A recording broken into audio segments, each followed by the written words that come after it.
Hello students, welcome to our channel selection Sutra. हम लोग पढ़ रहे हैं chapter minerals and energy resources. Part 1 में हम लोग पढ़ चुके हैं और काफ़ी कुछ कवर कर चुके हैं। ये इस चैप्टर का पार्ट 2 है और यहाँ से हम लोग स्टार्ट करने वाले हैं। पार्ट 2 में नेक्स्ट चीज़ें पढ़ने वाले हैं। सबसे पहले पार्ट 2 में यहाँ मैप आता है आपके सामने। ये एग्ज़ाम के पॉइंट ऑफ व्यू से वेरी इम्पोर्टेंट पेज है, मान लीजिए अपने किताब का और इस चैप्टर का, जहाँ से बहुत सारे क्वेश्चंस बनते हैं। कम से कम यहाँ से 2 क्वेश्चंस तो बनेंगे ही और यहाँ से आएंगे ही। किस टाइप से आ सकते हैं? तो यहाँ से आते हैं जैसे कि आयरन ओर माइंस। कहाँ कहाँ पर मौजूद है आयरन ओर माइंस? तो यहाँ पर है केंदुरगंज, मयूरभंज, सुंदरगढ़। इस तरीके से ये चीज़ें आप लोगों को याद रखनी होगी। मैं एक वीडियो बना दूंगा जिसमें सारे मैप को हम लोग और मैप से रिलेटेड क्वेश्चंस को डील करेंगे। फिलहाल हम लोग आगे बढ़ते हैं और पढ़ना स्टार्ट करते हैं। Next, copper. India is critically deficient in the reserve and the production of the copper. Being malleable, ductile and good conductors of the copper is mainly used for the electrical cables, electronics and chemical industries। अब जो copper है वो हमारे country में ज़्यादा मात्रा में मौजूद नहीं है, काफ़ी इसकी डिफिशियंट है, यानी काफ़ी कमी है इसकी। और कॉपर जो होता है वो क्या होता है? तो मेलिएबल होता है, यानी आसानी से मेल्ट हो सकता है। डक्टाइल होता है, इसको हम लोग जैसे कि केमिस्ट्री में पढ़े होंगे कि इसको हम लोग थिन शीट में कन्वर्ट कर सकते हैं। उसके बाद स्ट्रेच करके इसको हम लोग थिन वायर में भी कन्वर्ट कर सकते हैं। तो इसलिए इसका बहुत ही ज़्यादा यूज होता है इलेक्ट्रॉनिक्स और केमिकल इंडस्ट्रीज़ में। अगर बात किया जाए कि माइंस कहाँ पर सबसे ज़्यादा मौजूद है जहाँ से कॉपर निकलता है, तो बालघाट माइंस है जो कि मध्य प्रदेश में पड़ता है।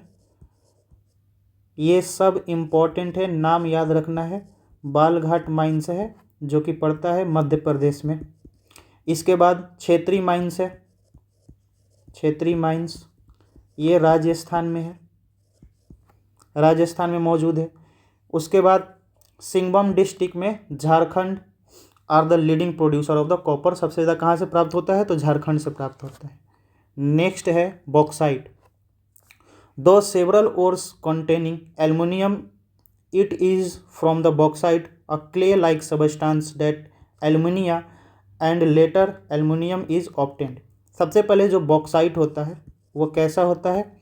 तो bauxite is a clay like structure, यानी कि क्ले मतलब गीले मिट्टी की तरह ये होता है।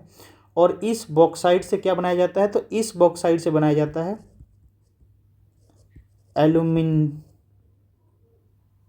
एल्यूमिना बनता है।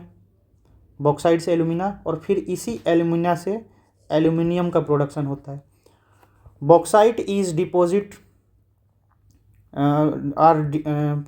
Bauxite deposits are formed by the decomposition of a wide variety of the rocks rich in the aluminum silicate। यानी ये कहाँ से प्राप्त होता है? तो ये उन रॉक से प्राप्त होता है। ये रॉक्स हैं, इन रॉक्स में मौजूद रहता है एल्यूमिनियम सिलिकेट मौजूद रहता है और यहीं से ये निकलता है और फॉर्मेशन होता है। Aluminium is an important metal because of it combines to the strength of metal such as like iron which extreme lightness as also with the good conductivity and great malleability। यानी कि ये क्यों इतना important है aluminium, और इससे बहुत सारी चीज़ें क्यों बनाई जाती हैं? क्योंकि ये अगर हार्डनेस की बात करें तो ये आयरन की तरह हार्ड है, यानी बहुत ही अच्छा है हार्डनेस के मामले में। बट उससे उतना ही यानी एक्सट्रीमली ये लाइटनेस है इसके अंदर, यानी बहुत ही ये हल्का है अगर इसको हम लोग वेट में कंपैरिजन करें तो। और साथ ही साथ कंडक्टिविटी तो है ही इसके अंदर। कंडक्टिविटी यानी कि कौन कौन सा? तो good conductor of electricity and heat, इसके अंदर अच्छी कंडक्टिविटी है। और ग्रेट मेलिएबल होता है, यानी मेलिएबिलिटी इसका बहुत ही अच्छी मौजूद है। इन सब कारण से इसको हम लोग गुड सबसे अच्छा मानते हैं और इससे बहुत सारी चीज़ें होती हैं। India's bauxite deposit are mainly found in the, अब ये कहाँ कहाँ मिलता है? तो अमरकंटक प्लेट्यू में, Maikal hills, and the plateau region of the Bilaspur Katni के जगह माइंस में जगह से ये मिलता है। अगर बात करें हम लोग पूरे कंट्री में कौन कौन से स्टेट हैं जहाँ पर सबसे ज़्यादा बॉक्साइट का फॉर्मेशन होता है, फॉर्मेशन मतलब प्रोडक्शन होता है, वहाँ से निकलता है, तो नंबर 1 पर आता है Orissa which is 65%, second is Jharkhand which has 10%, third is Gujarat 9%, fourth is Chhattisgarh which has 6%, and fifth is Maharashtra 6%, and sixth is Madhya Pradesh which has 3%, और बाकी सारे स्टेट्स मिला करके सिर्फ 1% का प्रोडक्शन करते हैं। याद रखना है आपको उड़ीसा और झारखंड के बारे में। आगे चलते हैं। Orissa was the largest bauxite producing state in India in 2018-19। Panchpatmali deposits of Koraput district are the most important bauxite deposition in the state. जैसा कि हम लोग अभी अभी देखे हैं उस ग्राफ में कि वहाँ पर अगर 2018 और 19 के डाटा की बात करें तो उस टाइम पर उड़ीसा जो था वो सबसे ज़्यादा होता था, और कितना अभी देखें हम लोग तो 65% का प्रोडक्शन वहाँ से अकेले हो रहा है बॉक्साइट का। और डिस्ट्रिक्ट वहाँ पर कौन सा डिस्ट्रिक्ट मौजूद है, तो वहाँ पर मौजूद है पंचपटमली डिपॉजिट्स है वहाँ पर, जो कि कोरापुट डिस्ट्रिक्ट में पड़ता है। कौन सा डिस्ट्रिक्ट, तो कोरापुट डिस्ट्रिक्ट में पड़ता है, ये याद रखना ज़रूरी है, जहाँ पर बॉक्साइट का बहुत ही बड़ा प्रोडक्शन है। यही है बॉक्साइट की जैसे क्ले लाइक स्ट्रक्चर है, इसी के अंदर मौजूद रहता है। नेक्स्ट चले तो हम लोग अब यहाँ पर एक इंटरेस्टिंग फैक्ट दिया है, फन फैक्ट भी कह सकते हैं। नेपोलियन जो था, नेपोलियन जो वॉर नहीं हारा था, तो नेपोलियन जो कि एक टाइम पर जब एल्युमिनियम का डिपॉजिट मिला था तो सबके लिए एल्युमिनियम के यूटेंसिल्स यानी चीज़ें, खाना बनाने वाला हो जाए या फिर ज्वेलरी भी बना देता था, ऑनर में दिया करता था, किसी को ऑनरेबल मान करके उसको दिया करता था। लेकिन ठीक उसके 30 साल बाद क्या हुआ कि एल्युमिनियम इतना ज़्यादा मिल गया, वो इतना सस्ता हो गया कि वो जो पेरिस में भिखारी रहते थे वो भी एल्युमिनियम का कटोरा लेकर के भीख मांगते थे। Non metallic minerals, mica is the mineral made up of the series of the plates और the level it splits easily into thin sheets. यानी कि जो माइका होता है वो कैसा होता है, तो अगर आपके पास कॉपी होगा तो कॉपी के अंदर जो पेजेस हैं उन पेजेस से भी पतला जो रहता है वो बहुत ही पतला पतला शीट्स मौजूद रहता है, जो कि माइका होता है। These sheets can be thin at the 1000 are layered into the mica sheets of few centimeter high. Mica can be clear और ब्लैक, ग्रीन, रेड, येलो और ब्राउन। सबसे पहली बात ये क्या है, तो ये एक कुछ ही सेंटीमीटर के अंदर में 100,000 माइका जो है उसके अंदर से हम लोग क्या कर सकते हैं, फाउंड कर सकते हैं, निकाल सकते हैं। ये किन कलर का होता है, तो इसको देखने को मिलता है ये ब्लैक कलर का भी होता है, साथ ही साथ ये ग्रीन कलर का भी देखने को मिलता है, ग्रीन के साथ साथ ये रेड, येलो, ब्राउन कलर और क्लियर कलर का भी दिखाई देता है। Due to the excellent dielectric strength, low power is loss factor, insulating properties and resistance to the high voltage, mica is one of the most indispensable minerals used in the electric and electronic industries। चूँकि इसमें क्या होता है, ये die electric होता है, यानी दो इसमें इलेक्ट्रिक स्ट्रेंथ मौजूद होता है, तो ये बहुत ही लो पावर लॉस फैक्टर होता है, यानी कम पावर इसमें से ख़त्म करता है, लॉस करता है। साथ ही साथ ये एक इंसुलेटिंग प्रॉपर्टी है इसके अंदर, यानी इंसुलेशन मौजूद रहता है, इसमें से इलेक्ट्रिसिटी प्रोड्यूस नहीं करेगी ज़्यादा। इसके वजह से इसका रेजिस्टेंस भी बहुत ज़्यादा हाई है, बहुत ज़्यादा हाई होता है रेजिस्टेंस, तो इसको हम लोग इसीलिए यूज़ करते हैं इलेक्ट्रिक या इलेक्ट्रॉनिक इंडस्ट्रीज में इसका यूज किया जाता है। Mica deposit are found in the northern area. अब कहाँ कहाँ पाया जाता है, बहुत इंपॉर्टेंट है। तो सबसे पहले ये हमें देखने को मिलता है छोटा नागपुर प्लेट्यू में, छोटा नागपुर प्लेट्यू में देखने को मिलता है। उसके बाद कोडरमा और गया, कोडरमा, गया और हजारीबाग, ये बेल्ट मौजूद है। कोडरमा, गया, हजारीबाग बेल्ट है जहाँ पर हमें देखने को मिलता है, प्राप्त होता है। कहाँ से, तो झारखंड के आसपास ये मौजूद है। यहाँ से सबसे ज़्यादा जो है वो प्रोडक्शन होता है माइका का। और राजस्थान में बात करें तो राजस्थान में अजमेर है जहाँ पर माइका का प्रोडक्शन होता है। नेल्लोर है, Nellore is the belt of the Andhra Pradesh में पड़ता है नेल्लोर, वहाँ पर भी हमें इसका प्रोडक्शन अच्छे मात्रा में मिलता है देखने को। अगर बात करें हम लोग rock, next is rock minerals. Rock minerals क्या होते हैं? तो रॉक मिनरल्स वैसे जो कि पत्थरों के अंदर से रॉक के फॉर्म में पाए जाते हैं, जैसे लाइमस्टोन हो गया, सेडिमेंट्री रॉक हो गया, इग्नियस रॉक हो गया, इन सब के फॉर्म में। Limestone is the found in association with the rock compose of the calcium carbonate, यानी कैल्शियम कार्बोनेट के साथ मिलता है। साथ ही साथ कैल्शियम और क्या मिलता है? तो कैल्शियम भी मिलता है और कैल्शियम के साथ साथ मैग्नीशियम कार्बोनेट भी मिलता है, मैग्नीशियम कार्बोनेट के फॉर्मेशन में भी मिलता है। It is found in the sedimentary rocks of the most geological formations. Limestone is the basic raw materials for the cement industry, essential for the smelting iron और इन the blast furnace. यानी कहाँ कहाँ इसका use करते हैं हम लोग? तो ये इंपॉर्टेंट है, कहाँ यूज करते हैं? तो सीमेंट में यूज करते हैं, सीमेंट बनाने के लिए यूज करते हैं और उसके फैक्ट्री में बहुत ही इसेंशियल ज़रूरी रहता है यहाँ पर। उसके बाद आयरन को स्मेल्ट करने के लिए, यानी स्मेल्टिंग आयरन ओर के तौर पर भी इसका यूज किया जाता है। और साथ ही साथ जैसे कहीं पर ब्लास्ट वाला कोई चीज़ बनाया जाता है तो उसके अंदर भी ब्लास्ट फर्नेस में भी इसका यूज किया जाता है, बहुत ही इम्पोर्टेंट रहता है।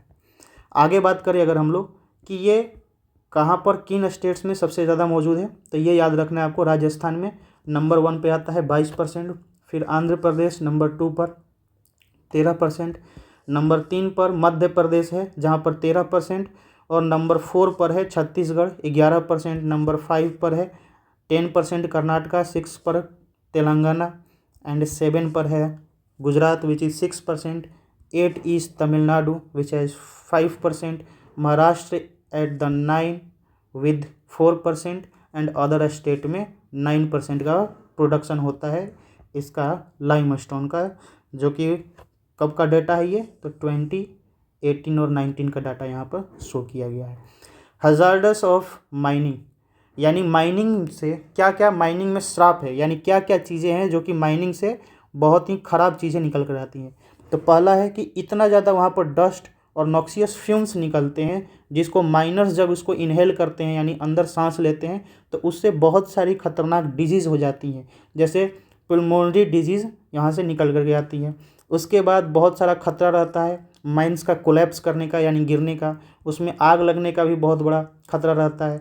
कोल माइंस जो होते हैं वो हमेशा थ्रेट के अंदर ही रहते हैं, जो माइनर्स होते हैं वो हमेशा खतरे में ही रहते हैं। उसके बाद बात करें हम लोग तो जो वाटर सोर्स होता है वहाँ का वो भी बहुत ही ज़्यादा ख़राब हो जाता है, कंटामिनेटेड हो जाता है।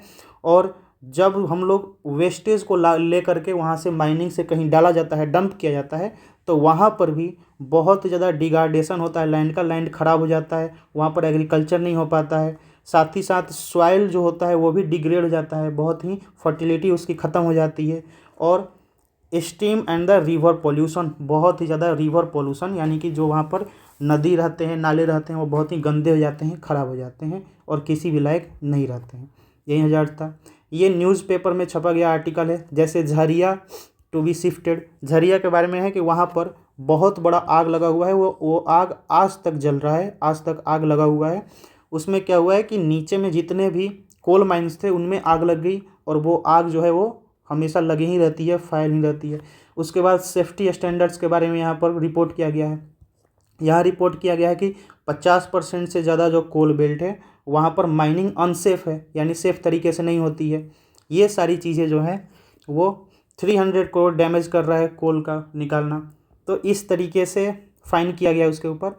बहुत सारी न्यूज़पेपर में आर्टिकल्स छपे हुए हैं जिनको वो वहाँ पर दिखाने की कोशिश किया गया है।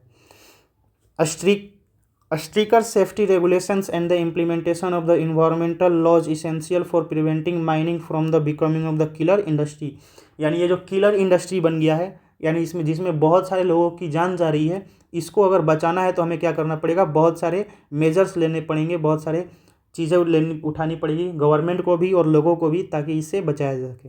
और इसीलिए यहाँ पर नेक्स्ट टॉपिक है कंजर्वेशन ऑफ मिनरल्स को किस तरीके से बचाया जाए, कंजर्वेशन मतलब बचाना, तो किस तरीके से मिनरल्स को बचाया जाए ये हम लोग पढ़ने वाले हैं। We all appreciate the strong dependence of the industry and agriculture upon the minerals deposit and substance manufactured for them. यानी ये तो हम लोग को, सभी लोग को पता है और इस बात को हम लोग अप्रिशिएट भी करते हैं कि मिनरल्स के वजह से ही जो हमारे कंट्री के अंदर जितनी मैन्युफैक्चरिंग इंडस्ट्रीज़ है, जो चीज़ों को बनाती है, चाहे वो कार बनाती हो या एरोप्लेन बनाती हो, शिप बनाती हो या छोटा सा पिन बनाती हो, बड़ा सा हवाई जहाज, इन सब में इसका मिनरल्स का बहुत बड़ा योगदान रहा है। The total volume of the workable minerals deposits is an insignificant fractions, that is 1% of the earth crust. We are rapidly consuming the minerals। यानी अब क्या है कि ये जो डिपॉजिट्स हमें मिले हैं और जो डिपॉजिट्स मौजूद हैं, ये पूरे अर्थ का सिर्फ और सिर्फ 1% ही है, यानी कि बहुत ही कम डिपॉजिट्स हमारे अर्थ क्रस्ट में मौजूद हैं। We are rapidly consuming the minerals resources that required the millions of years to created concentrated। यानी हम लोग जो ये इसको यूज करते जा रहे हैं बहुत ही तेज़ी से, साल ही भर में जितना यूज कर लेते हैं, इन मिनरल्स को बनने में मिलियंस ऑफ ईयर्स का टाइम लगता है, जिनको हम लोग कुछ ही टाइम में जो है वो यूज कर लेते हैं। The geological process of the minerals formation are the slow that the rate of the replacement are infinitely small in the comparison to the present of the rates of the consumption. यानी जितनी तेज rate से हम लोग इसको consumption यानी consume कर रहे हैं, उसका बहुत ही कम रेट है जिससे ये रिप्लेसमेंट होता है। यानी रिप्लेसमेंट मतलब कि ये फिर से बनता है, इसमें बहुत ही सालों का फॉर्मेशन लगता है। इस वजह से क्या हो रहा है कि minerals resources are there finite and non renewable.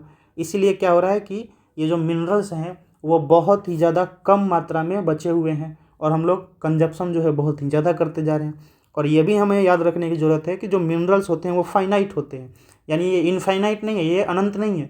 हमें पता है कि इतना ही मिनरल्स मौजूद है और साथ ही साथ ये नॉन रिन्यूएबल भी हैं, मतलब इनको फिर से रिन्यू करके हम लोग यूज नहीं कर सकते हैं, रिसाइकल करके यूज नहीं कर सकते हैं। Rich minerals deposit are our country's extremely valuable but the short lived possessions continue to the extraction of the ores leads to the increasing cost of the minerals extractions come from the greater depth along with the decrease in the quality।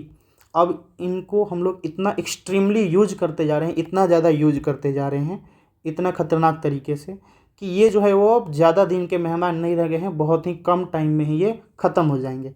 और इसी के साथ साथ हमें ये भी देखने को मिल रहा है कि ये जो ओर्स हम लोग एक्सट्रैक्शन कर रहे हैं, इन ओर को एक्सट्रैक्शन करने के लिए यानी निकालने के लिए हमें और भी ज़्यादा डेप्थ में जाना पड़ता है, अर्थ क्रस्ट के नीचे जाना पड़ता है ताकि और ज़्यादा निकाला सके।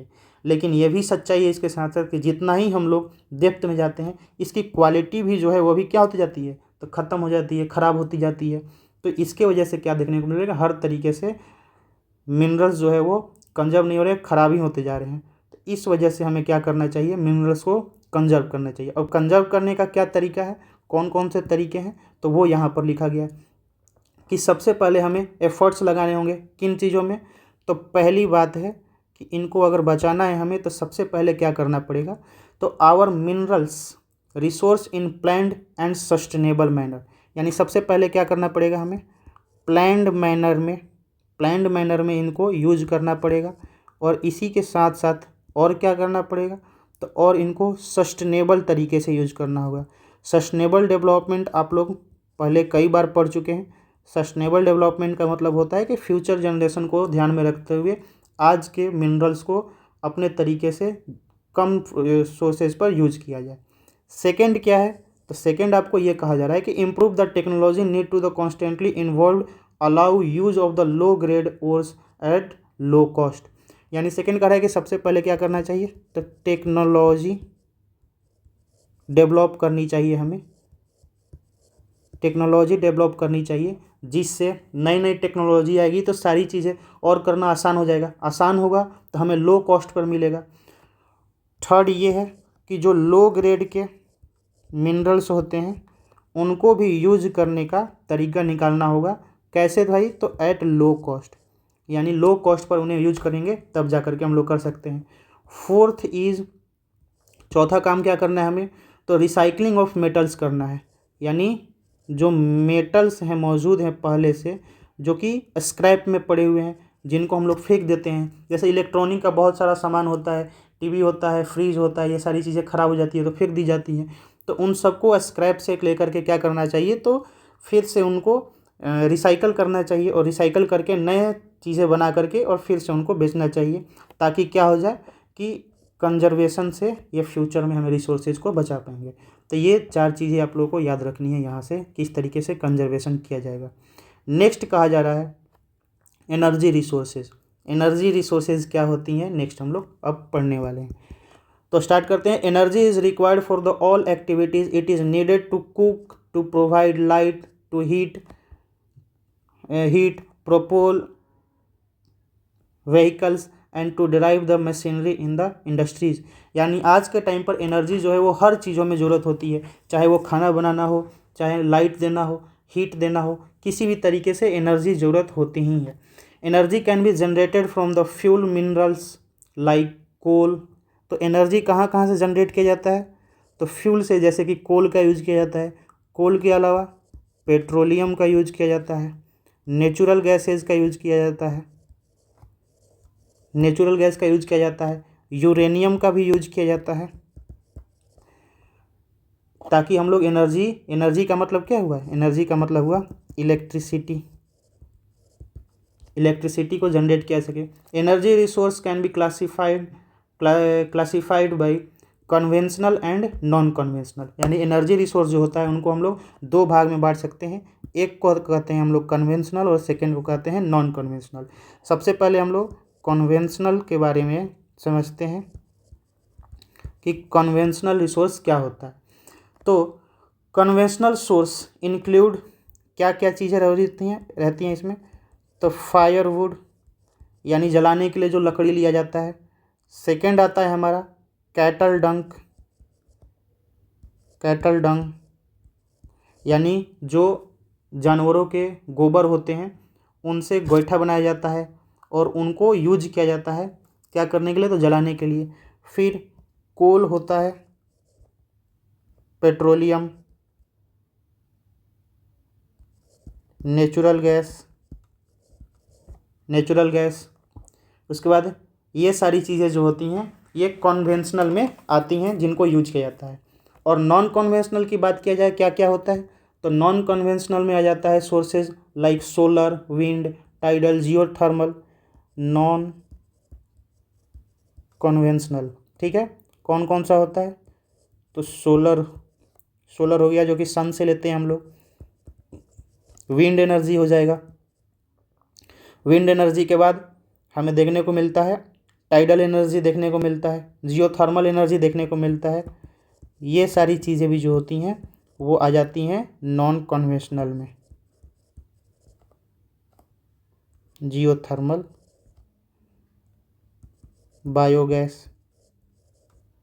बायोगैस और एटॉमिक एनर्जी, जिसमें यूरेनियम और थोरियम का यूज किया जाता है। ये सारी एनर्जी जो होती है वो नॉन कन्वेंशनल होती है, आप लोगों को याद रखना है। आगे बढ़ते हैं।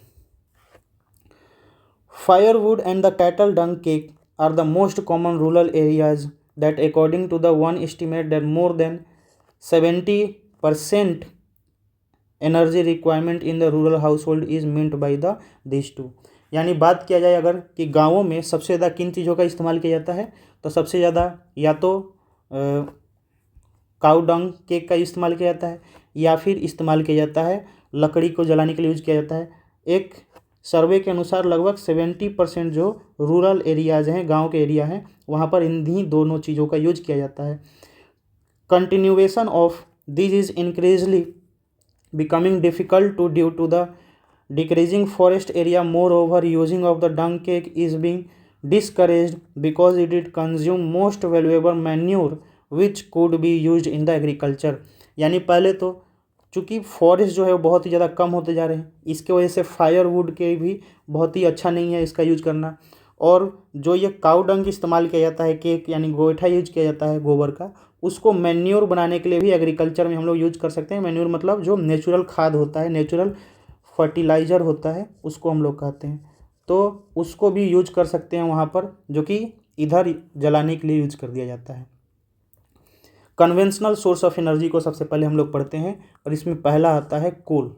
इन India coal is the most abundantly available fossil fuels in provides the substantially part of the nation's energy need. यानी इंडिया में बात करें तो कोल जो है वो सबसे प्रचुर मात्रा में फॉसिल फ्यूल ऐसा है जो कि मौजूद है और जिसको पूरे कंट्री में यूज किया जाता है।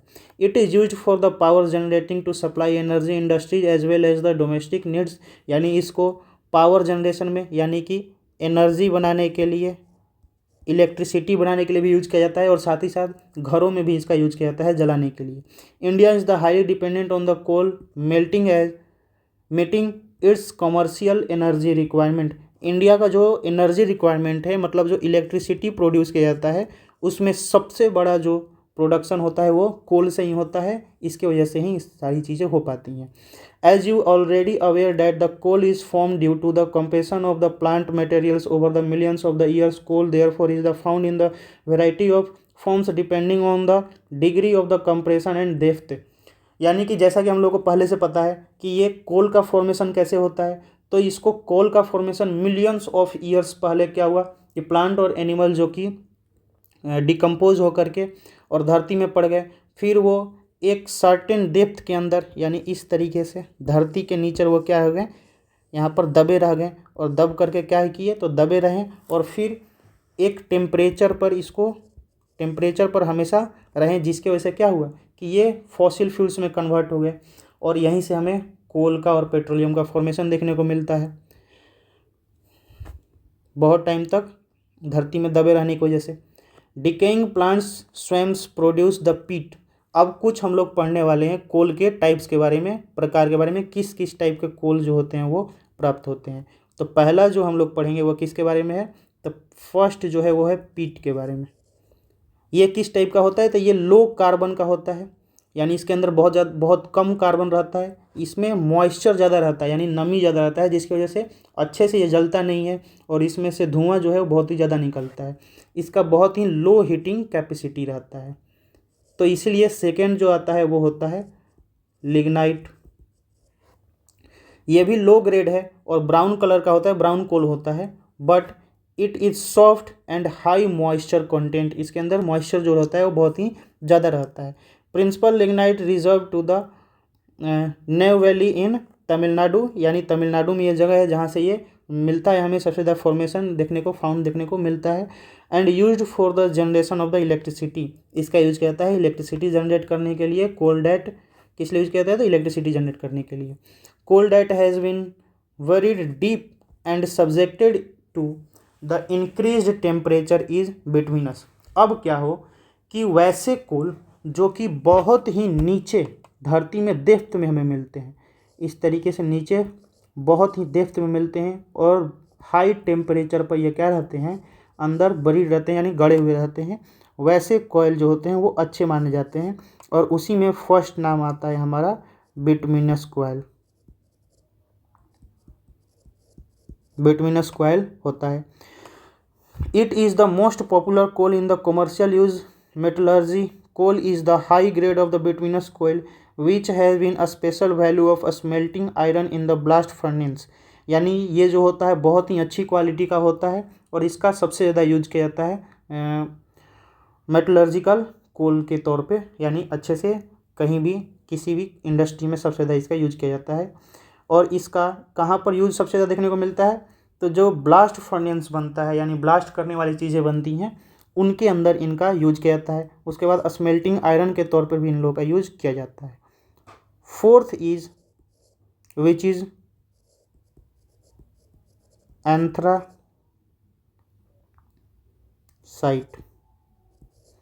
एंथ्रासाइट ये भी कोल का टाइप है, fourth type.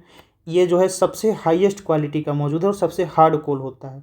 In India coal is the rock series of the two main geological ages, namely Gondwana little over the 200 million years in age and in tertiary deposit which are only about the 55 million years old।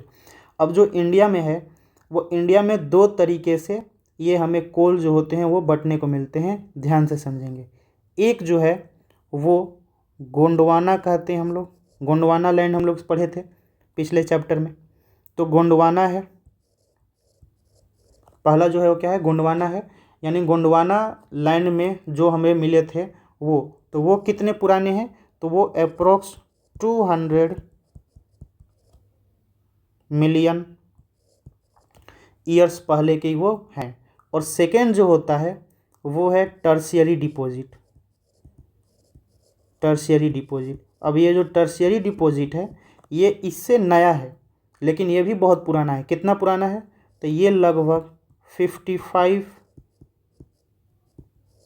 Million years पहले का है, यानी 55 million साल पहले का है, years ago, और ये ईयर्स अगो, इतना एज दोनों में देखने को मिलता है। The major resource of the Gondwana coal, यानी सबसे पहले गोंडवाना कोल का रिसोर्स कहाँ कहाँ देखने को मिलता है हमें, तो which has the metallurgical coal which located in Damodar.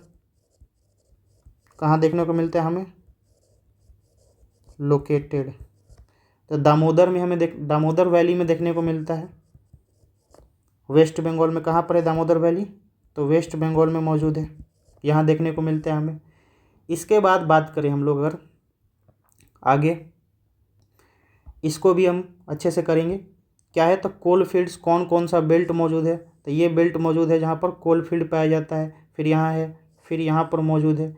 इसके बाद इसमें ऑयल फील्ड्स कहाँ है, कोल माइंस कहाँ है, तो कोल माइंस देखने को मिलता है टैलचर में, झरिया में, बोकारो में, सिंगरौली में, यहाँ पर कोरबा में, फिर नेवली तमिलनाडु में हमने पढ़ा था, उसमें देखने को मिलता है। ये सब हम लोग करने वाले हैं एक चैप्टर में, एक वीडियो में करेंगे हम लोग एक साथ। उसके बाद Jharkhand, Jharia, Raniganj, Bokaro important coal field मौजूद हैं। ये सब कौन से हैं, तो ये सब गोंडवाना वाले हैं, गोंडवाना लैंड के हैं। हम लोग स्टार्ट किए थे, यहाँ पर पढ़ रहे थे, यहाँ से हम लोग आते हैं यहाँ।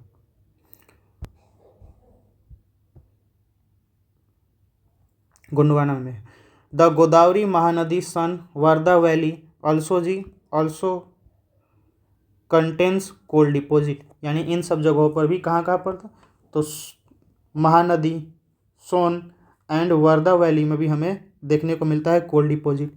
अब ये सब हो गया गोंडवाना। गोंडवाना जो कि क्या पढ़े थे हम लोग, गोंडवाना कितना मिलियंस ईयर, तो 200 मिलियंस ईयर्स का एज है इनका। सेकेंड है जो टर्शियरी कोल जो पाते हैं हम लोग, जिनका एज जो है वो 55 मिलियन एज है जिनका। ये जो कहाँ पाया जाता है, तो नॉर्थ ईस्टर्न स्टेट में, जैसे कि मेघालय, असम, अरुणाचल प्रदेश और नागालैंड में हमें पाया जाता है। Remember coal is the bulky materials which is loses weight use at the reduce as hence heavy industries are thermal power stations located in near to the coal field. अब इसके वजह से क्या होता है कि ये बहुत ही जल्दी अपने वेट को लूज करने लगता है, बहुत ही कम होने लगता है। इस वजह से जो पावर प्लांट्स बनाए जाते हैं वो इन्हीं कोल्ड फील्ड्स के बगल में ही बना दिए जाते हैं, या फिर इनके आसपास ही बनाया जाता है, ताकि आसानी से वहाँ माइन करो, निकालो और ले जा करके फिर वहाँ पर यूज कर लो। Next is petroleum. Petroleum or the minerals oil is next major energy source in India after coal. It provides the fuel or the heat, lightning, lubricants for the machinery and raw materials for the number of the manufacturing industry. Petroleum जो है वो India में कोल के बाद सबसे important energy source है। इससे क्या क्या होता है, तो इससे हीट प्रोड्यूस किया जाता है, लाइट का प्रोड्यूस किया जाता है, लुब्रिकेंट्स जैसे बनाए जाते हैं, जैसे कि ग्रीस बनाया जाता है, फिर बहुत सारे मोबिल कहते हैं वो बनाया जाता है, मशीनरी में यूज किया जाता है, रॉ मटेरियल बहुत सारे जैसे कि सिंथेटिक फाइबर्स इस तरीके के बनाने के लिए भी इंडस्ट्रीज में यूज किया जाता है पेट्रोलियम का। Petroleum refineries act as the nodal industry for the synthetic textile, यानी जो सिंथेटिक टेक्सटाइल होता है, यानी टेक्सटाइल इंडस्ट्री जो है जिसमें सिंथेटिक का काम किया जाता है, बहुत सारे पॉलिस्टर का काम किया जाता है, पॉलीथीन बनाने का काम किया जाता है, इन सब जगहों में कहाँ से आता है रॉ मटेरियल, तो वो पेट्रोलियम से ही बनता है, क्रूड ऑयल को ही चेंज करके बनाया जाता है। फर्टिलाइजर्स में भी यूज हो जाता है, और भी बहुत सारे केमिकल इंडस्ट्री में इसका यूज़ किया जाता है। Most of the petroleum occurrences in India are associated with the anticlines of fault traps in the rock formation of the tertiary ages in the region of the folding and anticlines or domes. It has occurred the oil trapped into the crates of the upfolds. इस बात को मैं समझाता हूँ, यहाँ से हम लोग इस बात को समझेंगे। ये अगर ध्यान से हम लोग देखेंगे तो यहाँ पर मौजूद है। अब इसमें क्या होता है कि ये जो मौजूद है एंटीसेंस इस तरीके से होते हैं, और इसके अंदर क्या होता है कि नेचुरल गैस जो होते हैं वो ट्रैप हो जाते हैं, यानी फंस जाते हैं। इसके अंदर क्या मौजूद होता है, पोरस रिजर्वोयर रहता है, जहाँ से ये रॉक्स इनको निकाला जाता है। इसी में क्या होता है कि नेचुरल गैसेस भी कैद होकर के रहते हैं और ऑयल भी रहते हैं। ऑयल जो होते हैं नीचे होते हैं, नेचुरल गैसेज ऊपर होते हैं। सोर्स रॉक रहता है जहाँ से ये बातें पूरी नीचे से कवर्ड रहती है, और फिर ऊपर से हम लोग इस तरीके से पूरा एक फंक्शन लगा करके और इंडस्ट्री बैठा करके यहाँ से ऑयल का प्रोडक्शन किया जाता है। इसी बातों को वहाँ पर समझाया जा रहा है। Next, the oil bearing layer is the porous limestone and the sandstone through which the oil is flow. The oil prevented from the rising of the sinking by the intervening non-porous layers. अब उसमें दो layer होता है, एक होता है नीचे में और इस तरफ से नॉन पोरस लेयर होता है, और ऊपर से होता है पोरस लेयर। अब क्या होता है, नॉन पोरस लेयर जो होता है, पोरस मतलब नॉन पोरस मतलब क्या, पोरस मतलब होता है छिद्र, और जिसके अंदर छिद्र ना हो, यानी जहाँ से ये रीसे नहीं, जहाँ से बाहर नहीं निकले, तो यहाँ से ये बाहर नहीं निकलने देता है, और इन पोरस से हम लोग क्या करते हैं, इसको बाहर की तरफ निकालते हैं, जिससे ये सही हो जाता है और निकल जाता है, यानी इसका प्रोडक्शन जो होता है वहाँ से निकलने लगता है। The oil is prevented from the rising sinking in the intervening non porous layer जो है उसको बचाता है। Petroleum is also found in the fold traps of the between porous and non porous rocks. Gas bearing lighter usually occur above the oil. तो जो ये oil है वो हमेशा कहाँ पाया जाता है, तो ये जो नॉन पोरस और पोरस रॉक्स के बीच में हमेशा पाया जाता है, ट्रैप रहता है और यहीं पर हमें पाया जाता है। और जो गैस होता है चूँकि वो हल्का होता है, लाइटर होता है, इसलिए ऑयल के क्या रहता है, ऊपर रहता है ये गैस भी पाया जाता है कई जगहों पर। अगर इंडिया में बात करें तो मुंबई हाई हो गया, गुजरात, असम, ये सब जगहों से पेट्रोलियम का प्रोडक्शन होता है और निकाला जाता है। From map located in 3 major offshores, 3 offshores मौजूद हैं जहाँ से निकाले जाते हैं, मैप पर लोकेटेड किया गया है, उसको देख लेंगे।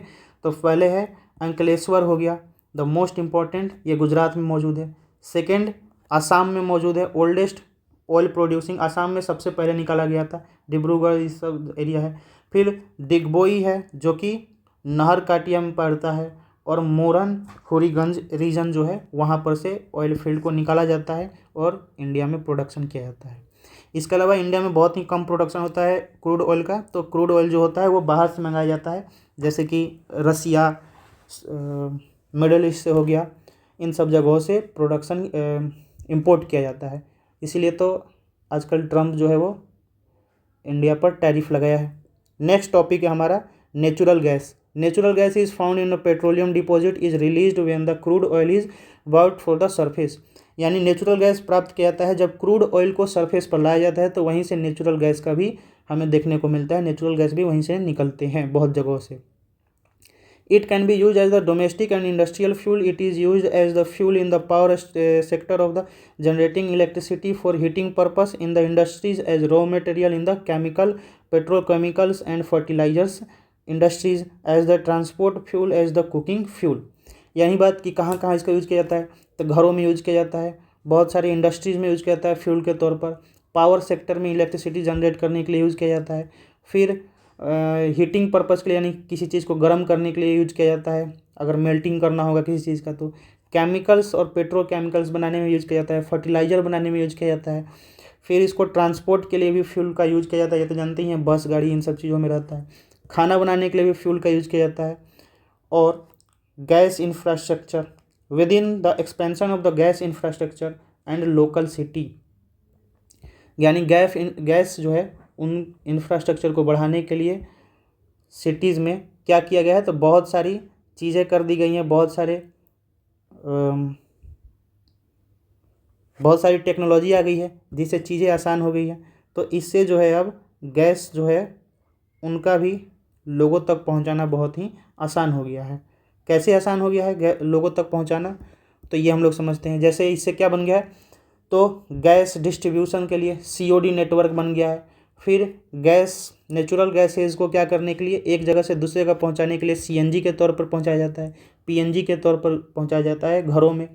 तो इससे आसान हो गया है इसको घरों तक कमर्शलाइज करना। India is the major gas reserve are the found in the India में कहाँ कहाँ पर, तो मुंबई हाई में। अभी हम लोग देखे हैं कि वहीं से जो है इंडिया में पेट्रोल का भी प्रोडक्शन होता है, तो वहीं पर हमें देखने को मिलता है कि गैसेस भी निकलते हैं। फिर west coast which is supplementary for the find in the Cambay basin मौजूद है, वहाँ से ये चीज़ें निकलती हैं, गैसेस निकलती हैं। ईस्ट कोस्ट में अगर हम लोग बात करें तो वहाँ पर भी बहुत बड़ा गैस का रिजर्व मौजूद है और वहाँ से भी हमें डिस्कवर किया गया निकलता है। कृष्णा गोदावरी बेसिन है, वहाँ से भी गैस का डिस्कवरी किया गया है और वहाँ से नेचुरल गैसेस प्राप्त किए जाते हैं। द फर्स्ट अगर बात करें तो the first 1700 kilometre long Hazaribagh Bijapur and Jagdishpur which is called HVJ cross country gas pipeline constructed by GAIL India, यानी गेल कंपनी है जो कि इंडिया में क्या करती है, इसका काम होता है गैस पाइपलाइन जो होती है बिछाती है। तो पहले की बात करें हम लोग तो 1700 किलोमीटर जो था वो बिछाया गया था, पूरा पाइपलाइन नीचे में लगाया गया था। Linked Mumbai high basins basic with the various fertiliser power stations and complex western and the northern India, यानी इसको क्या किया जाए तो मुंबई हाई बेसिन के साथ कनेक्ट किया गया है। फिर बहुत सारे फील्ड्स में, पावर स्टेशन पर, फर्टिलाइजर्स इंडस्ट्रीज में और इन सब चीज़ों से इसका लगाया गया है और आगे बढ़ाया जा रहा है। This artery provided that the impression of Indian gas development overall India has the gas infrastructure has expanded. लेकिन आज के टाइम पर देखने को मिल रहा है कि पिछले समय से आज के टाइम में लगभग 10 गुना जो है 10 टाइम्स ये इंफ्रास्ट्रक्चर बढ़ चुका है। जो पहले के टाइम पर 1700 किलोमीटर से 18,500 किलोमीटर हो गया है क्रॉस कंट्री पूरे कंट्री में, और इसको एक्सपेक्ट किया जा रहा है बहुत ही जल्दी 34,000 किलोमीटर कर दिया जाएगा, गैस ग्रिड बना दिया जाएगा, जिसमें से गैस जो है वो एक जगह से दूसरी जगह जो है वो एक्सपोर्ट होगा बिना किसी और प्रॉब्लम के, including the north eastern states को भी साथ में किया जा रहा है। ये नहीं कि सिर्फ नॉर्थ और वेस्ट ईस्ट इन्हीं जगहों पर साउथ में किया जा रहा है। अगर इलेक्ट्रिसिटी की बात करें, नेक्स्ट टॉपिक है हमारा इलेक्ट्रिसिटी।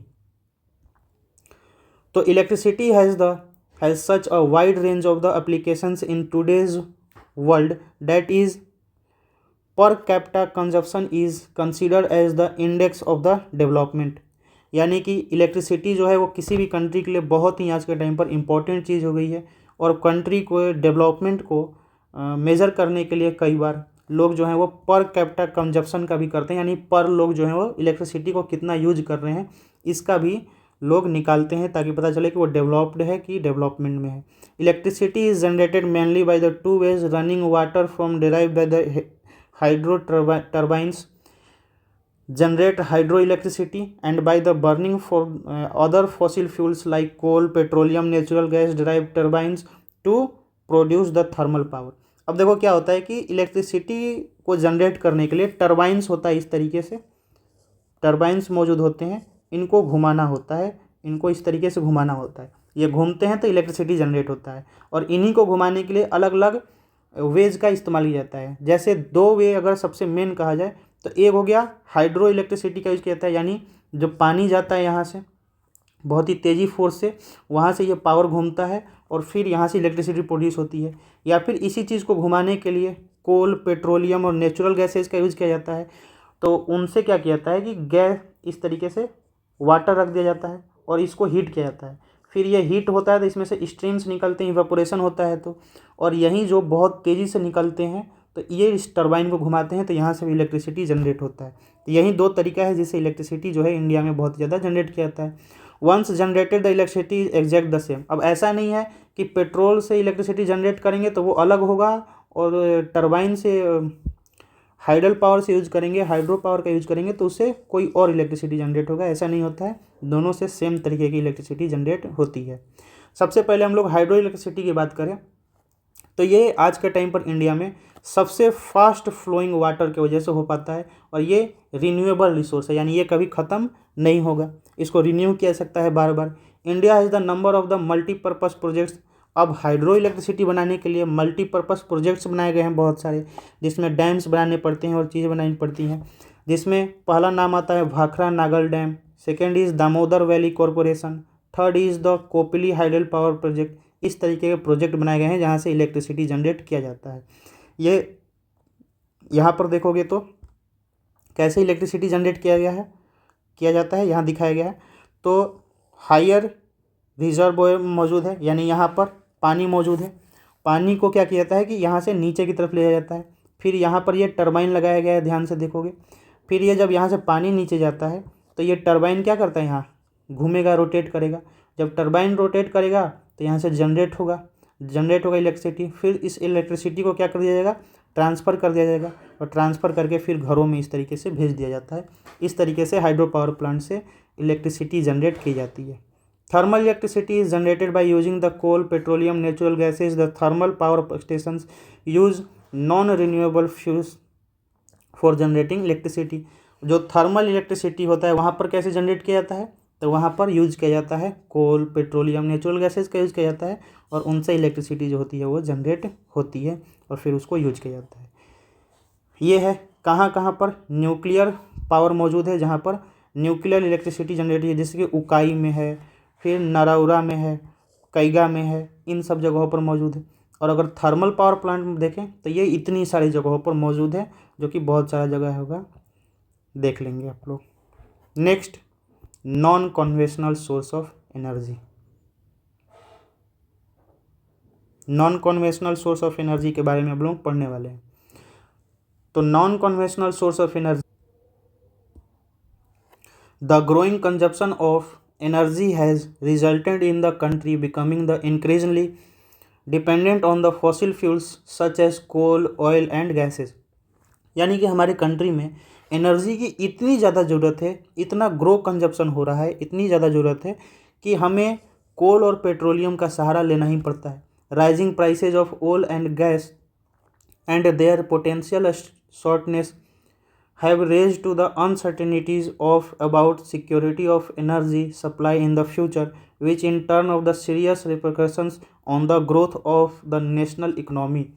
अब जैसा कि धीरे धीरे ये चीज़ें ख़त्म होती जा रही है, ऑयल प्राइसेस भी बढ़ते जा रहे हैं, गैसेस के प्राइसेस भी बढ़ते जा रहे हैं, जिसकी वजह से एनर्जी जो है वो कल को दिन बहुत ही महंगी होती जा रही है, जिसकी वजह से लोगों के अंदर बहुत ही ज़्यादा अनसर्टिनिटी आ रही है, बहुत ही सिक्योरिटी जो है वो ख़त्म होती जा रही है, और ये हमारे इकनॉमी पर भी बहुत ही ज़्यादा बर्डन डाल रहा है। Moreover the increasing use of the fossil fuels also causes the serious environmental problems, hence there is the pressing need to the use renewable energy sources. अब ये भी हो रहा है कि इन सब को यूज करने की वजह से हमारे इन्वायरमेंट भी बहुत ज़्यादा ख़राब होते जा रहा है, बहुत सारे गैसेस निकलते हैं जो ख़राब करते जा रहे हैं। तो इस वजह से लोगों के अंदर ये भावना आ रही है और लोग समझ रहे हैं कि हमें रिन्यूएबल एनर्जी सोर्स की यूज़ करनी चाहिए, जैसे solar energy, wind energy, tide energy, biogas, mass energy, और ये सब कहाँ से, तो वेस्ट मटेरियल से यूज किया जाए। फिर दीज आर कॉल्ड, और इन्हीं सब चीज़ों को हम लोग क्या कहेंगे, non conventional source of energy के नाम से हम लोग जानते हैं। India is blessed with the abundance of the sunlight, water, wind, biogas, mass has been largest program in the development of these renewable energy resources। यानी चूँकि इंडिया जो है वहाँ पर गर्मी भी रहता है, बहुत ज़्यादा मन तो गर्मी ही रहता है, तो इस वजह से सनलाइट बहुत अच्छे से आता है, पानी भी बहुत सारे यहाँ पर नदियाँ हैं जिससे पानी भी मौजूद है, विंड भी चलते रहता है, और बायोमास भी मौजूद है। इन वजह से क्या है कि इंडिया इन सब चीज़ों में बहुत ही आगे है, इसलिए इंडिया को इन सब रिसोर्सेज का यूज करके इलेक्ट्रिसिटी का प्रोडक्शन करना चाहिए। इनमें सबसे पहले हम लोग पढ़ेंगे न्यूक्लियर और एटॉमिक एनर्जी के बारे में। It is obtained by the alternating the structure of the atoms when such as the alternation is made much energy is released in the form of the heat और this is use in the generate electric power uranium and the thorium which is the available in. तब इनका use कैसे किया जाता है, किस तरीके से इलेक्ट्रिसिटी जनरेट करने के लिए क्या किया जाता है कि थोरियम या यूरेनियम का यूज किया जाता है, जिससे जो एनर्जी निकलता है वो पानी को क्या करता है, गर्म करता है, स्टिमुलाइज करता है। फिर ये सेम टरबाइन्स लगे हुए रहते हैं, इन टरबाइन्स को घुमाता है और फिर यहाँ से इलेक्ट्रिसिटी क्या होती है, जनरेट होती है। अब अगर इन लोगों की सोर्स की बात करें, इंडिया में झारखंड में, फिर अरावली रेंजेस राजस्थान में मौजूद है बहुत सारा क्या, तो यहाँ से एटॉमिक और न्यूक्लियर पावर लगाए गए हैं जहाँ से इलेक्ट्रिसिटी जनरेट होती है। The monazite sands of Kerala is rich in the thorium, यानी केरला में मौजूद है ये जगह जहाँ से थोरियम जो होता है वो प्राप्त किया जाता है और निकाला जाता है। Locate the 6 nuclear station find the, यानी 3 न्यूक्लियर स्टेशन को लोकेट कीजिए। आगे बढ़े अगर हम लोग तो नेक्स्ट पढ़ेंगे सोलर एनर्जी के बारे में। Solar energy, India is the tropical country, it has the enormous possibility of the trapping solar energy photovoltaic technology convert the sunlight directly into electricity। यानी इंडिया में जो बहुत ही ज़्यादा गर्मी पड़ती है, ट्रॉपिकल कंट्री है, इसलिए यहाँ पर सोलर एनर्जी बहुत ही ज़्यादा ट्रैप हो सकती है, टैपिंग हो सकती है, यानी की जा सकती है वहाँ से। और क्या करना चाहिए, तो हमें फोटोवोल्टिक टेक्नोलॉजी का इस्तेमाल करना चाहिए जिससे सनलाइट से डायरेक्टली इलेक्ट्रिसिटी में कन्वर्ट किया जा सके। Solar energy is the fast becoming popular in the rural and the remote areas. Some big solar power plants are being established in different part of the India, which is minimize the dependence on the rural households on firewood and dung cakes। यानी अगर आज के time पर बात किया जाए तो India में बहुत ही बड़े पैमाने पर रूरल्स में खासकर सोलर एनर्जी का इस्तेमाल किया जा रहा है। जहाँ तक इलेक्ट्रिसिटी नहीं पहुँच पाई है वहाँ पर इस तरीके के सोलर पावर प्लांट का और फोटोवोल्टिक चीज़ों का इस्तेमाल किया जा रहा है। और इन सोलर पावर प्लांट्स की वजह से क्या हुआ है कि आज के टाइम में जो इंडिया में बहुत बड़े पैमाने पर पहले फायरवुड्स का यानी लकड़ियों का इस्तेमाल किया जाता था, फिर गोबर का बना करके इस्तेमाल किया जाता था, गोइठा, इन सब चीज़ें जो हो गई हैं वो कम हो गई हैं, which in turn will contribute the environmental conservations and adequate supply of the manure in the agriculture। इन सब वजह से और दो फायदे हुए हैं, एक तो इन्वायरमेंट में जो गैसेज हार्मफुल निकलती हैं उन सब कम हो गई हैं, साथ ही साथ जो गोबर का इस्तेमाल किया जाता था जलाने के लिए उनका इस्तेमाल किया जा रहा है अब मैन्योर बनाने के लिए, और एग्रीकल्चर में इन लोगों का इस्तेमाल किया जाता है ताकि एग्रीकल्चर को भी और भी ज़्यादा बढ़ाया जा सके। Next is wind power. Wind power क्या है, तो India has the great potential of wind power. The largest wind farm clusters is located in Tamil Nadu and Nagercoil of Madurai. India जो है वहाँ पर विंड पावर का बहुत ही ज़्यादा पोटेंशियल मौजूद है और इनका यूज भी किया जाता है। जैसे इंडिया में तमिलनाडु में और नगरकोइल में जो कि मदुरई में पड़ता है, यहाँ पर मौजूद है बहुत बड़ा wind turbines. Apart from the Andhra Pradesh, Karnataka, Gujarat, Kerala, Maharashtra, Lakshadweep, important wind farms यहाँ पर इन सब जगहों पर भी मौजूद है। Nagercoil and the Jaisalmer are well known as the efficient use of the wind energy in country. यानी अगर दो जगह की बात करें तो एक नगरकोइल हो गया और दूसरा जैसलमेर, इन जगहों पर सबसे ज़्यादा जो पावर प्लांट हैं इनका इस्तेमाल किया जाता है विंड पावर प्लांट का। वो कैसा होता है, तो इस तरीके से होता है, इसके अंदर ये टरबाइंस लगे हुए होते हैं, जब हवा चलती है तेज़ तो इन टरबाइंस को घुमाती है और जब टरबाइंस घूमते हैं तो इससे इलेक्ट्रिसिटी जनरेट होती है, फिर इस इलेक्ट्रिसिटी को स्टोर किया जाता है और आगे जो है वो ट्रांसफ़र कर दिया जाता है। नेक्स्ट है biogas. Serves farm waste, the animal and the human waste are use to the produce the biogas for the domestic consumption in the rural areas. यानी कि जो जानवर होते हैं उनके जो वेस्ट निकलते हैं उसको इस्तेमाल किया जाता है बायोगैस बनाने के लिए, और इसका सबसे ज़्यादा जो है वो रूरल एरियाज़ में, गाँवों में इसका इस्तेमाल किया जाता है। Decomposition of the organic materials yield gas which has the higher thermal efficiency of comparison to the kerosene, dung cake और चारकोल। यानी जो ये गैस निकलते हैं वेस्टेज, इनको डिकम्पोजिशन के लिए डाल दिया जाता है, यानी एक जगह पर बहुत टाइम तक रख दिया जाता है, जिसके वजह से इसके अंदर से गैस निकलता है, और वो गैस जो होता है उसके अंदर ज़्यादा वैल्यू रहता है, जलने का वैल्यू रहता है, उसके अंदर ज़्यादा पावर रहता है अगर कंपेयर किया जाए किरोसिन से और चारकोल से, या फिर गोईठे से भी कंपेयर किया जाता है, उसके अंदर ज़्यादा एनर्जी मौजूद रहता है। इसी को बायोगैस के नाम से जानते हैं हम लोग। Biogas plant are set up by the municipal corporatives and individual levels. The plant using for the cattle dung are known as the gobar gas plant. यानी उनको या तो म्युनिसिपल कॉरपोरेशन वाले, नगर पालिका वाले करते हैं, सेटअप कराते हैं, या फिर लोग इंडिविजुअल लेवल पर भी अपने अपने से भी इसको अपने घरों में लगा सकते हैं और लगाते हैं, इनका यूज करते हैं। और इस प्लांट को गोबर गैस प्लांट के नाम से जाना जाता है। In rural India this provide the twin benefits in the farmers form of the energy and improved quality of. तो दो फार्मर्स जो होते हैं उनको दो तरीके से फ़ायदा हो जाता है इसको लगाने से। पहला कि इनको एनर्जी मिल जाता है सस्ते में, ज़्यादा पैसा नहीं लगाना पड़ता है। और दूसरा है कि क्वालिटी जो होती है वो इम्प्रूव हो जाती है, इनके जो खाद बनाते हैं, ऑर्गेनिक मैन्योर बनाते हैं, उसकी भी क्वालिटी इम्प्रूव हो जाती है। Biogas is bar for the most efficient use of the cattle Dang. It improves the quality of the manure and also prevent the loss of the trees and manure due to the burning of the fuels cow dung के।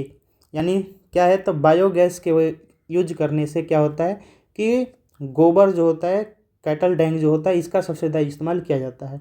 इस वजह से जो manure है यानी जो organic खाद है उसको बनाने की क्वालिटी भी अच्छी हो जाती है।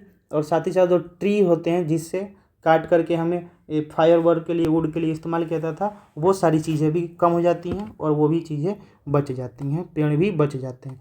इसी तरीके का होता है, इसी के अंदर डाल दिया जाता है काउ डंग, जो वेस्टेज होते हैं एनिमल्स के, और फिर ऊपर से इसको ढक दिया जाता है, और ढकने के बाद एक छोटा सा पाइप निकाल दिया जाता है, फिर इसके अंदर से गैस निकलता है और वो गैस को इस्तेमाल किया जाता है बनाने के लिए। इसी को गोबर गैस प्लांट के नाम से भी जाना जाता है, गोबर गैस प्लांट के नाम से भी जाना जाता है। नेक्स्ट है टाइडल एनर्जी। टाइडल एनर्जी क्या होता है, तो oceanic tides can be use in the generate electricity. Flood gates dams are built across the inlet. समझ लो क्या होता है, फिर आगे बढ़ते हैं। देखो ये टाइडल एनर्जी होता है, यानी कि जब समुद्र जो होता है वो बहुत ही तेज़ी से इस तरीके से टाइड्स जो होती हैं, लहरें जो होती हैं वो बाहर आती हैं, तो क्या कर दिया जाता है कि यहाँ पर एक गेट बना दिया जाता है, और गेट बना दिया जाता है तो इसमें क्या होता है कि टाइड्स जो होती हैं वो अंदर जाती हैं, तो यहाँ पर टरबाइन्स लगा दिए जाते हैं वापस से।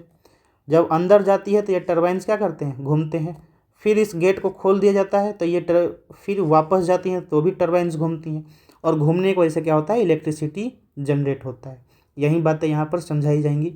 During the high tide water flows in inlet gets trapped when the gate is closed. After the tide falls, the outside the floodgate is water retained by the floodgate flows back to the sea via the pipe that carries the through power generation turbines. यही काम होते हैं जो मैं समझा चुका हूँ। अगर इंडिया की बात करें तो गल्फ ऑफ खम्बट मौजूद है, और फिर गल्फ ऑफ कच्छ मौजूद है गुजरात में। यहाँ पर सबसे ज़्यादा टाइड्स आती हैं। बहुत सारे गंगा के रीजन भी है, गंगेटिक डेल्टा के रीजन, और सुंदरवन रीजन है जो कि बंगाल और वेस्ट बंगाल में और बांग्लादेश के तरफ पड़ता है, तो वहाँ पर भी यूज किया जाता है टाइडल एनर्जी का। West Bengal provides the ideal conditions for the utilising tidal energy. सबसे अच्छा इंडिया में बात किया जाए तो वेस्ट बंगाल मौजूद है, वहाँ पर टाइडल एनर्जी का सबसे ज़्यादा यूज किया जा सकता है। नेक्स्ट है हमारा जियो थर्मल एनर्जी। जियो थर्मल एनर्जी क्या होता है, तो जो हमारी पृथ्वी है वो क्या होती है, गर्म होती है, तो उसका इस्तेमाल किया जाता है इलेक्ट्रिसिटी प्रोडक्शन के लिए। Geothermal energy refers to the heat and electricity produced by using the heat from the interior of earth. Geothermal energy exist because the earth grows progressively hotter with increasing depth. अब क्या होता है कि दिन पर दिन हमारा जो अर्थ है वो क्या होते जा रहा है, तो गर्म होते जा रहा है, हॉट होते जा रहा है। इसकी वजह से क्या हो रहा है कि जो जियो थर्मल से इलेक्ट्रिसिटी प्रोड्यूस करने की जो क्षमता है वो भी दिन पर दिन बढ़ती जा रही है। वेयर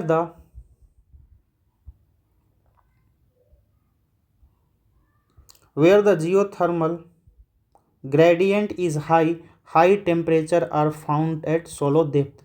यानी जहाँ पर क्या होता है कि जियो थर्मल एनर्जी क्या होता है, तो यहाँ पर जब हम लोग डेप्थ में जाएंगे इस तरीके से, जब डेप्थ में क्या होता है, तो जो गर्मी जो होती है वो बहुत ही ज़्यादा यहाँ पर मौजूद रहती है। तो गर्मी मौजूद रहती है, हाई टेम्परेचर मौजूद रहता है, तो इन्हीं हाई टेम्परेचर को यूज करके क्या किया जाता है, इलेक्ट्रिसिटी प्रोडक्शन किया जाता है। Ground water in such areas absorb the heat from the rock and becoming hot, it is so hot that when it rises to earth surface it turns into steams and these steams is used to derive the turbines and generate electricity। अब क्या होता है कि ये जो मौजूद है, तो यहाँ पर ग्राउंड वाटर में पानी मौजूद रहता है, वाटर है, ये ग्राउंड वाटर है। अब ये ग्राउंड वाटर क्या करती हैं कि इन हीट को यूज करती हैं, तो हीट की वजह से क्या होता है कि ग्राउंड वाटर जो होते हैं वो इवेपोरेट होने लगते हैं और यहाँ से गैसेज निकलने लगेंगी। तो जब गैसेज निकलेंगी तो चूंकि ये धरती के अंदर है, तो ये इतनी तेज़ निकलती हैं फंसते हुए कि ये स्टीम्स का फॉर्म ले लेती हैं, और स्टीम का फॉर्म लेती हैं तो बाहर में वहीं फिर से सिस्टम लगा रहता है टरबाइन्स का इस तरीके से। अब टरबाइन्स क्या करता है, तो ये स्टीम्स को इस तरीके से घुमाता है और घुमाता है, तो यहाँ से इलेक्ट्रिसिटी जनरेट हो जाती है। और यही तरीका है जियोथर्मल एनर्जी का यूज करने का। There are several 100 hot springs in India which could be use in generate electricity. यानी इंडिया में बहुत सारे हॉट स्प्रिंग्स मौजूद हैं, यानी कि गर्म पानी वाले जगह मौजूद हैं, जहाँ से इस तरीके से स्टीम्स निकलते हैं और उनका इस्तेमाल कर सकते हैं हम लोग, या फिर करते हैं जियोथर्मल एनर्जी के लिए। 2 experience project have been set up in the India harness the geothermal energy. One is located in the Parvati valley near the Manikaran Himachal Pradesh and other is located in the Puga valley of Ladakh. यानी 2 जगहों पर मौजूद है India में project. एक जो है वो पार्वती वैली है, कहाँ पर है, तो ये हिमाचल प्रदेश में मौजूद है, और दूसरी जो है वो है पुगा वैली है, जो कि कहाँ मौजूद है, तो लद्दाख में मौजूद है। नाम याद रखेंगे। इन सब जगह, दोनों जगहों पर प्लांट लगाए गए हैं और यहाँ पर से इलेक्ट्रिसिटी निकालने का काम किया जाता है। नेक्स्ट है conservation of energy sources. Energy resources को किस तरीके से बचाया जाए, इसके बारे में हम लोग पढ़ेंगे। Energy is the basic requirement for the economic development every sector of the national economy, agriculture, industry, transport, commercial, domestic need input of energy. यानी बात करें, एनर्जी रिसोर्स बहुत ज़्यादा ज़रूरी है इकोनॉमिक डेवलपमेंट के लिए, यानी हमारे कंट्री के जीडीपी को ग्रोथ करने के लिए, बढ़ाने के लिए बहुत ही ज़्यादा ज़रूरी है।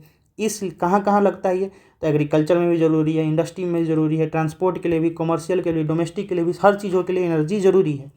इसलिए the economic development plans implemented since the independence necessarily required for the increasing amount of the energy remains the operational.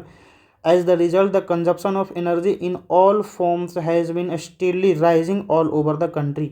जब से हमारा कंट्री आज़ाद हुआ है, इंडिपेंडेंट हुआ है, तब से बहुत सारे प्रोजेक्ट्स लाए गए हैं जिससे हमारे कंट्री में एनर्जी को बढ़ाया जा सके और एनर्जी को किया जा सके, जनरेट किया जा सके। इस वजह से हमारे इंडिया में पुराने टाइम से आज के टाइम पर देखने को मिल रहा है कि जो कंजप्शन है एनर्जी का, वो भी बहुत ही तेज़ी से बढ़ा है पूरे कंट्री में। In this background, there is an urgent need to develop the sustainable path of energy development, promotion of the energy conservation and increased use of the renewable energy sources is the twin planks of the sustainable energy। तो इसीलिए हमें क्या ज़रूरत है, तो बहुत ही urgent ज़रूरत है डेवलप करने के लिए लोगों को, कि ताकि एनर्जी वो क्या कर सके, कम से कम वेस्ट कर सके, सस्टेनेबल पाथ ज़रूरत करने की।